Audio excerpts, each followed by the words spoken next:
సంవత్సరాల తరబడి ఎన్ని మందులు వాడినా మీ మోకాల నొప్పులు తగ్గట్లేదా? ప్రాణ పెయిన్ క్లినిక్ లో అత్యాధునిక చికిత్స. రాజకీయాల్లో సవాలు విసురుకోవడం, ఛాలెంజ్లో కాయడం షరా మామూలే. కానీ వాటి మీద నిలబడే రాజకీయ నాయకులు తక్కువ మంది ఉంటారు.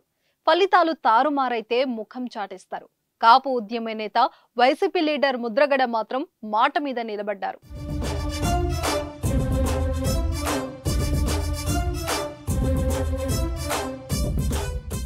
పిఠాపురం నియోజకవర్గంలో పవన్ కళ్యాణ్ విజయం సాధిస్తే ముద్రగడ పద్మనాభిరెడ్డిగా తాను పేరు మార్చుకుంటానంటూ చేసిన శపథాన్ని నిలబెట్టుకున్నారు. పిఠాపురం అసెంబ్లీ స్థానం నుంచి జనసేన పార్టీ అధ్యక్షుడు పవన్ కళ్యాణ్ వైసీపీ నేత వంగగీతపై ఘన విజయం సాధించడంతో చెప్పినట్టుగానే మాట తప్పకుండా ముద్రగడ తన పేరు మార్చుకున్నారు. ఎన్నికల ఫలితాలు రాగానే ప్రెస్ మీట్ పెట్టి పేరు మార్చుకుంటున్నట్లు ముద్రగడ తెలిపారు. తన పేరును పద్మనాభరెడ్డిగా మార్చేందుకు గెజిట్ పేపర్స్ రెడీ చేసినట్లు తెలిపారు.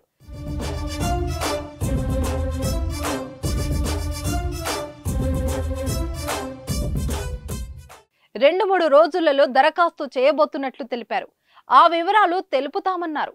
తాజాగా ఆయన పేరును ముద్రగడ పద్మనాభరెడ్డిగా మారుస్తూ ఆంధ్రప్రదేశ్ ప్రభుత్వ గెజిట్ నోటిఫికేషన్ జారీ చేసింది.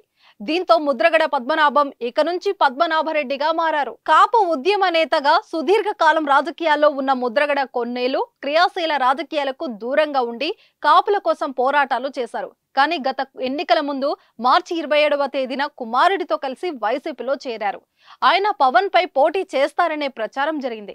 కానీ ఎలాంటి పదవి ఆశించకుండా పార్టీలో చేరినట్టు ప్రకటించి ఊహాగానాలకు తెరదించారు. ముద్రగడకు వైసీపీ అధినేత పిఠాపురంలో వంగగీత గెలుపు బాధ్యతలు అప్పగించారు. దీంతో పవన్ ఓటమే లక్ష్యంగా పనిచేశారు. ఎన్నికల ప్రచారంలో భాగంగా జనసేన అధినేతపై తీవ్ర విమర్శలు, ఆరోపణలు కూడా చేశారు.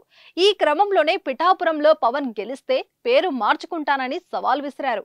అయితే పవన్ దెబ్బకు ముద్రగడ పేరు మార్చుకోవాల్సి వచ్చింది. ఈ అంశం ఏపీ రాజకీయాల్లో చర్చనీయాంశమైంది.